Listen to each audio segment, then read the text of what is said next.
Hello, good evening, welcome on school of advance chemistry. तो जो आज का हम लोगों का लेक्चर है वो हम लोगों का स्टीरियो केमिस्ट्री का लेक्चर है। और इसके पहले हम लोगों ने क्या क्या डिस्कस किया हुआ है स्टीरियो केमिस्ट्री में, स्टीरियो केमिस्ट्री क्या है हम लोग डिस्कस कर चुके हैं ऑलरेडी इस चीज़ को। और साथ में क्या डिस्कस किया है कि स्टीरियो आइसोमेरिज्म में हम लोगों ने डिस्कस किया था optical isomerism, geometrical conformational isomerism होता है। फिर हम लोगों ने ऑप्टिकल आइसोमेरिज्म डिस्कस किया था इस लेक्चर में कि ऑप्टिकल आइसोमेरिज्म क्या होती है, प्लेन पोलराइज्ड लाइट के लिए कैसे जो आइसोमर्स होते हैं ऑप्टिकल आइसोमर्स उनका बिहेवियर अलग होता है, कैसे रोटेट करते हैं, तो वो रोटेशन किस किस फैक्टर्स पे अफेक्ट होता है, तो हम लोगों ने उसकी बात की। हम लोगों ने किस किस की बात की थी कि कैसे सॉल्वेंट का नेचर ऑफ इनकी, फिर स्पेसिफिक रोटेशन निकाला था, ये चीज़ें हम लोग डिस्कस कर चुके थे।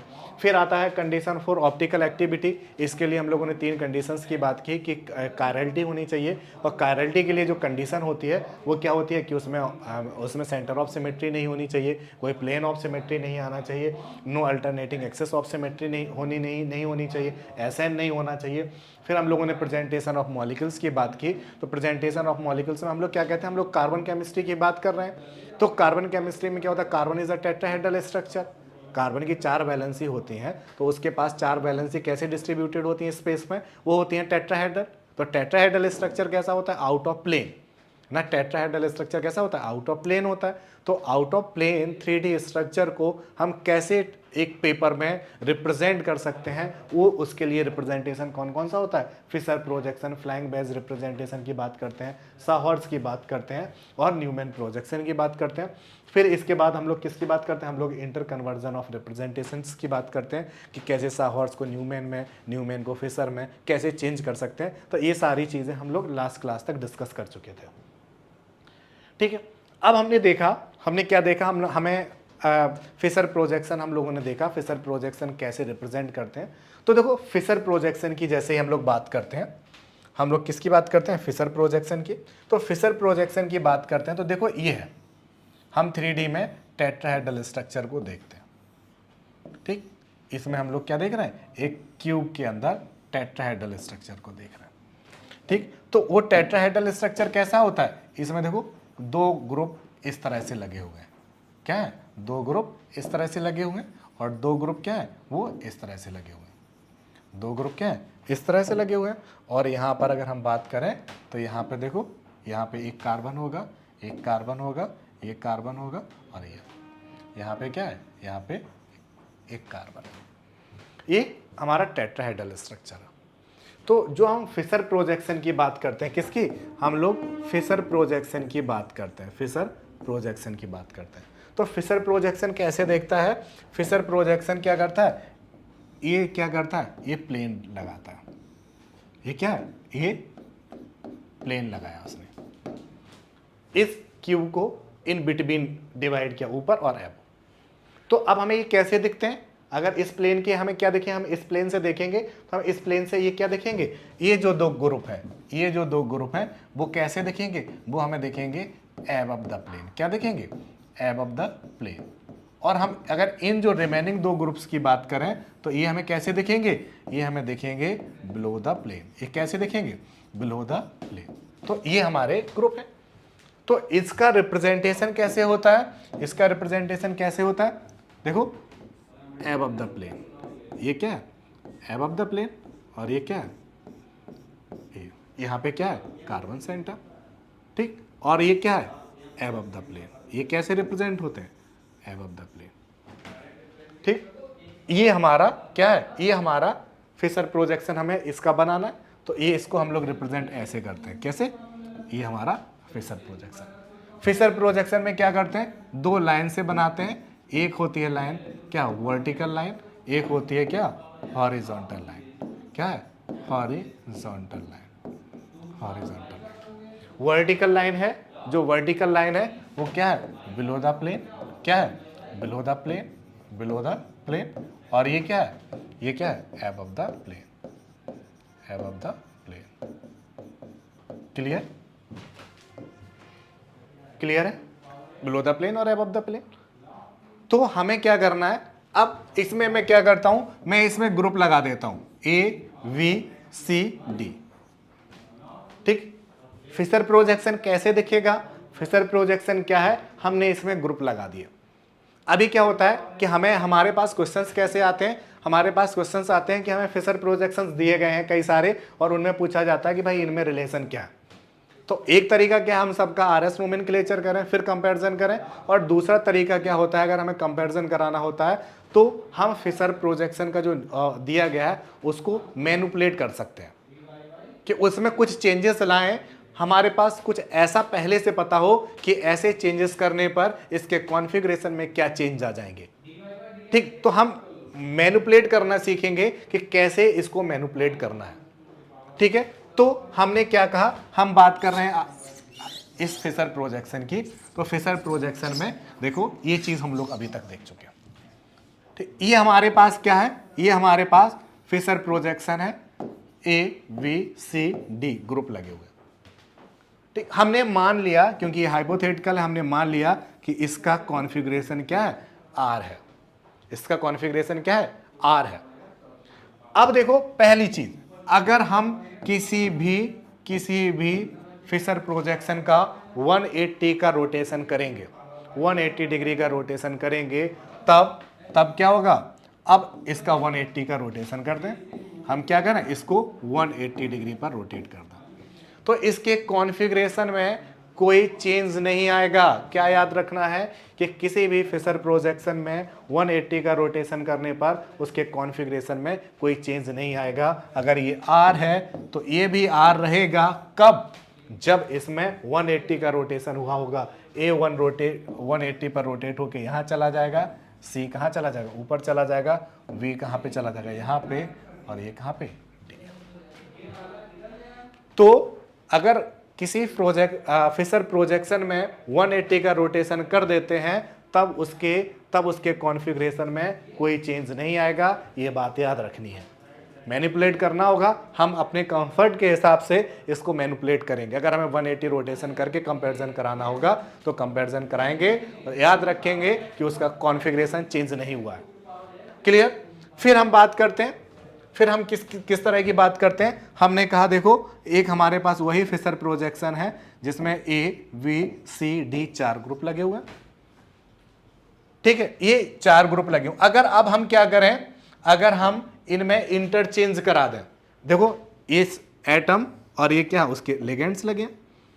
अगर हम A को C से और C को D से इंटरचेंज करा दें, हम क्या करा रहे हैं, देखो हमने क्या कराया, कौन सा ऑपरेशन है, इंटरचेंज।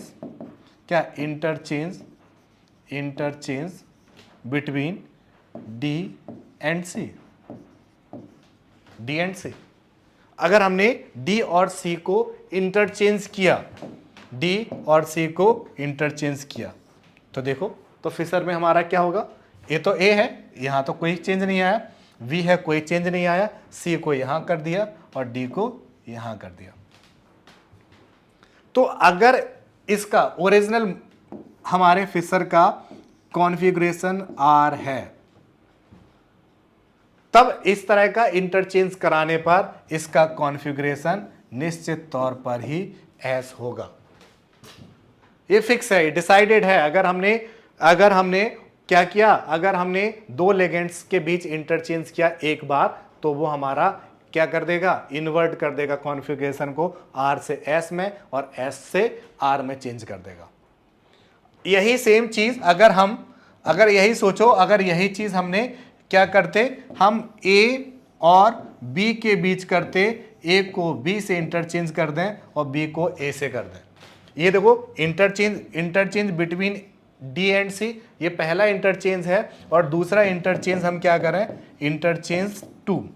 ये क्या, इसको नाम दे दिया इंटरचेंज 2। किसके बीच हो रहा है, बिटवीन A एंड B। तब क्या बनेगा, तब देखो, तब ये क्या हो जाएगा, ये B हो जाएगा, ये A हो जाएगा, और यहां पर तो D है और यहां पे क्या है, C। तो देखो, जिस तरह से यहां पर एक इंटरचेंज से इसका कॉन्फ़िगरेशन क्या हुआ था, इन्वर्ट हुआ था, वैसे ही दूसरे चेंज से क्या हो जाएगा, ये S से क्या हो जाएगा, R हो जाएगा, क्योंकि इसको लेके वापस से एक बार इन्वर्ट हुआ, एक इंटरचेंज हुआ, तो वापस से S से ही R आ जाएगा। तो देखो क्या, अगर अब देखो अगर इसको वापस से इन्वर्ट करेंगे, वापस से कोई भी चेंज कर दो, ए को डी से चेंज कर दो तो वापस से चेंज हो जाएगा, तो आर से एस चला जाएगा। तो इससे हमें क्या पता चल रहा है कि अगर कोई भी इवन नंबर का इंटरचेंज करते हैं, इवन नंबर का इंटरचेंज मतलब 2 टाइम, 4 टाइम, 6 टाइम, 8 टाइम, ऐसे टाइम अगर हम इंटरचेंज करते हैं तो कॉन्फ़िगरेशन में कोई चेंज नहीं आता। पहला इंटरचेंज, दूसरा interchange, 2 interchange, even number interchange R से आर, ऑड नंबर इंटरचेंज मतलब 1 3 5 7, 1 इंटरचेंज आर से एस। तो क्या याद रखना है कि अगर हम कोई दो लेगेंड्स को आपस में इंटरचेंज करते हैं और अगर वो इवन टाइम इंटरचेंज होता है तो कॉन्फ़िगरेशन में कोई चेंज नहीं आता है, अगर ऑड टाइम इंटरचेंज होता है तो कॉन्फ़िगरेशन इन्वर्ट हो जाता है, वो आर से एस हो जाता है। क्लियर? नेक्स्ट देखते हैं।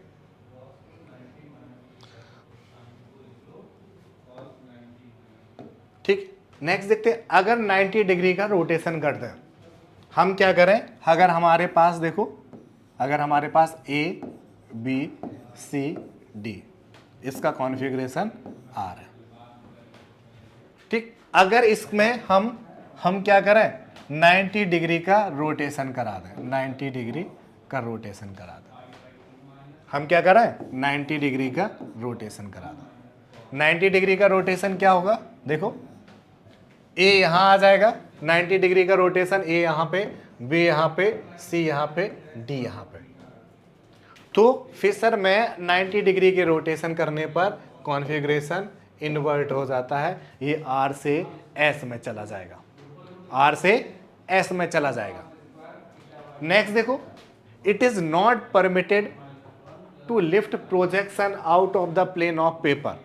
जैसे हमारे पास देखो, अगर हमारे पास ये एक फिशर है ए वी सी डी, तो हम आउट ऑफ फ्लिपिंग नहीं कर सकते, ये अलाउ नहीं है।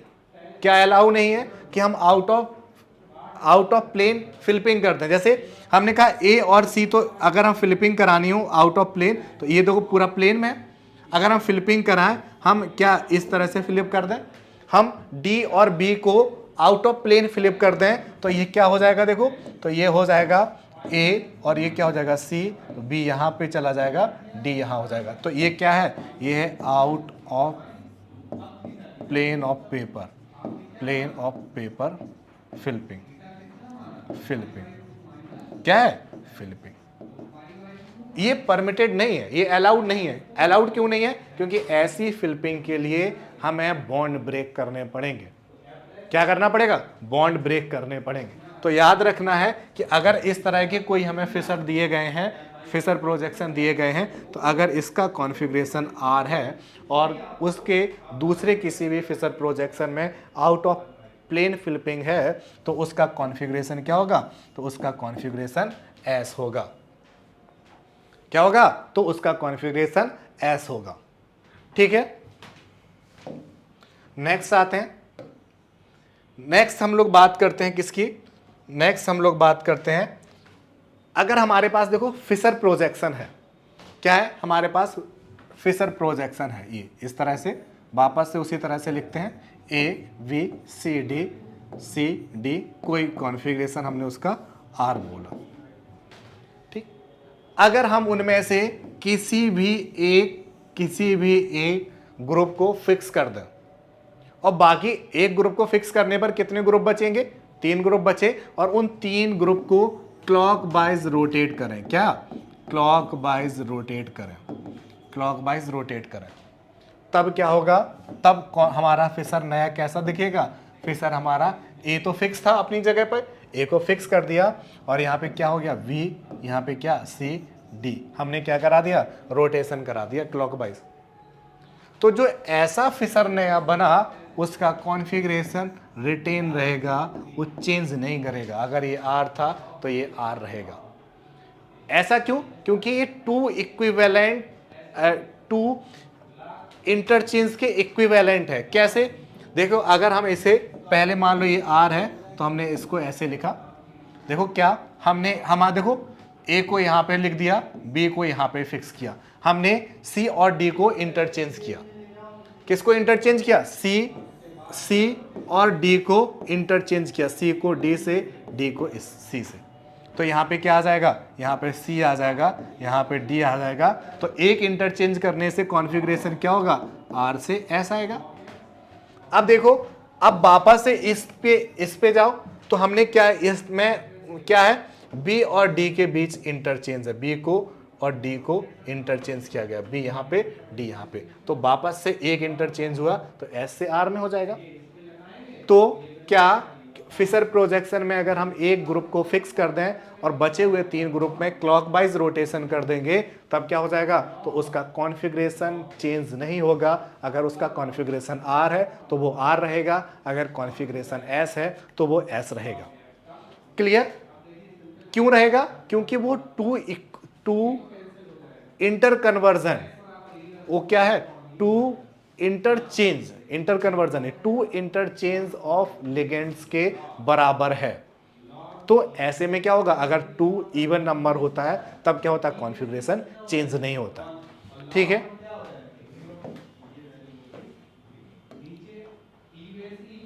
ठीक है। अब आते हैं हम लोग, अब हम लोग आते हैं किस पे, कि अब हम लोग ऑप्टिकल एक्टिविटी पढ़ रहे हैं। तो ऑप्टिकल एक्टिविटी पढ़ने में हम लोग हमारे मॉलिक्यूल्स को किस तरह से क्लासिफाइड करते हैं। तो हम लोगों ने किस किस चीज़ की बात की, हम लोग जो बात करते हुए आए हैं, हम लोगों ने कायरलिटी की बात की। तो कायरलिटी किस किस तरह की हो सकती थी, वो कायरलिटी कायरल ऑफ सेंटर, क्या हो सकता, सेंटर में कायरलिटी हो सकती थी। फिर हम लोग बात करेंगे अभी कुछ मॉलिक्यूल्स को, जिसमें हम लोग एक्सप्लेन करेंगे कि कैसे सेंटर ऑफ कायरलिटी ना होने के बाद भी मॉलिक्यूल्स कायरल हैं। वो कायरल क्यों है, क्योंकि उनमें प्लेन ऑफ कायरलिटी था। कुछ मॉलिक्यूल्स ऐसे होंगे जिनमें एक्सिस ऑफ कायरलिटी होगी, और कुछ ऐसे होंगे जिनमें हेलिसिटी मिलेगी। तो देखो, हम बात कर रहे हैं सेंटर ऑफ कायरलिटी की। तो सेंटर ऑफ कायरलिटी के लिए कोई ऐसे पर्टिकुलर सेंटर्स होंगे जो कायरल कार्बन होंगे, कायरल होंगे, और उनमें क्या, उनमें आरएस नोमेनक्लेचर की बात करेंगे। जैसे अगर ये कार्बन सेंटर है, अगर इस कार्बन सेंटर की बात करें, ये कायरल है, इसमें एक CHO OH CH2OH H group लगा हुआ है, ठीक। तो एक कायरल कार्बन है, ये ऑप्टिकल एक्टिव होगा, इसकी आरएस नोमेनक्लेचर की बात करेंगे। फिर हम अगर दूसरी तरह से बात करें, फॉर एग्जांपल हमारे पास एलिन्स हैं, एक्सियल कायरलिटी की जब बात करते हैं तो हम एलिन्स की, बाइफेनिल्स की, स्पाइरेंस की बात, हम इन सब की बात करते हैं। तो जैसे ही एक्सियल कायरलिटी की बात आएगी तो एलिन्स की बात आई, हमने एग्जांपल में एलिन्स को यहां पे मेंशन किया है, तो एलिन्स भी ऑप्टिकल एक्टिव होंगे। तो कौन से एलिन्स, क्या सारे एलिन्स ऑप्टिकल एक्टिव होंगे, तो वो चीज हम लोग देखेंगे कि सारे एलिन्स ऑप्टिकल एक्टिव नहीं होंगे, तो कुछ जो एलिन्स होंगे उनके ऑप्टिकल एक्टिविटी के लिए क्या कंडीशन होगी। और इन एलिन्स में ऑप्टिकल एक्टिविटी आती क्यों है, वो आती है किसकी वजह से, इसमें एक्सियल कायरलिटी आती है। हम लोग डिस्कस करेंगे कि वो एक्सियल कायरलिटी क्या होती है। थर्ड एग्जांपल पर आते हैं हम, प्लेनर कायरलिटी पर आते हैं। तो इसमें प्लेन ऑफ कायरलिटी होती है, किस तरह से वो दिखेगा, कैसे ये ऑप्टिकल एक्टिव होगा, कैसे इसका हम लोग नोमेनक्लेचर करेंगे, पायलट एटम को सिलेक्ट करेंगे, आरएस कॉन्फ़िगरेशन की बात करेंगे, किस तरह से करेंगे। फिर फोर्थ हम लोग जो डिस्कस करते हैं वो हम लोग बात करते हैं हेलिसिटी का। इसमें इस तरह का, देखो इस तरह का मॉलिक्यूल्स को हम लोग स्टडी करेंगे, और इनका जो नोमेनक्लेचर करते हैं वो MP और प्लस माइनस, ये हमारा नोमेनक्लेचर होगा। और इसमें इस तरह के मॉलिक्यूल्स के अलावा हम लोग किसकी बात करते हैं, हम लोग इसमें कन्फर्मर्स की भी ऑप्टिकल एक्टिविटी की बात कर सकते हैं। जैसे कन्फर्मर्स में क्या, अगर हमें न्यूमेन अगर हम इस तरह से बना दें, देखो ये यहाँ पे देखो, यहाँ पे मान लो कोई A लगा है, ठीक है। अगर हम यहाँ पे, अभी हम लोग देखेंगे A है, तो हम लोग बात करेंगे, इसके भी रूल्स होंगे, कंडीशंस होंगी, क्या है। तो ये देखो क्लॉकवाइज है, ये क्या है, क्लॉकवाइज है, तो क्लॉकवाइज होगा, तो ये क्या होगा, सॉरी, तो ये P होगा, और इसको क्या लिखेंगे, प्लस। तो कैसे इनमें कायरलिटी आती है हम लोग वो डिस्कस करेंगे। तो हम लोग जो कायरलिटी पढ़ेंगे वो कितने तरह से पढ़ेंगे, सेंटर ऑफ कायरलिटी की बात करेंगे, एक्सियल कायरलिटी की बात करेंगे, प्लेनर कायरलिटी की बात करेंगे, और हेलिसिटी की बात करेंगे। ठीक है। तो हमारे जो अभी आने वाले लेक्चर्स है आगे, तो उनमें हम लोग किस चीज़ की बात करने जाएंगे, उनमें हम लोग बात करने जाएंगे कि कैसे इन अलग अलग जो क्लासिफाइड हमारे मॉलिक्यूल्स हैं उनमें आरएस नोमेनक्लेचर करना है, पीएम नोमेनक्लेचर करना है। उसके पहले हमें क्या करना होगा, आरएस नोमेनक्लेचर करने के लिए हम लोग बात करते हैं कि हमें प्रायोरिटीज देनी पड़ेगी ग्रुप को। फिर हम लोग देखेंगे उसमें क्लॉकवाइज रोटेशन है या एंटी क्लॉकवाइज रोटेशन है, तो हम लोग उसके पहले कान इनवॉल्व प्रीलॉग सिस्टम पढ़ेंगे जो प्रेफरेंस देना सिखाएगा। इसके बाद फिर हम लोग नोमेनक्लेचर करेंगे। तो पहले हम लोग सेंटर ऑफ कायरलिटी में नोमेनक्लेचर करेंगे, फिर हम एक्सियल कायरलिटी में करेंगे, प्लेनर कायरलिटी और हेलिसिटी में बात करेंगे। ठीक है। और अगर आपको कोई भी डाउट होता है तो आप हम लोगों को मेल कर सकते हैं। जो मेल आईडी हमारी है वो डिस्क्रिप्शन में दी गई होगी ऑलरेडी, guptasumit433@gmail.com। आप इस पर मेल करके हमसे कुछ भी पूछ सकते हैं। ठीक है। Okay, thank you.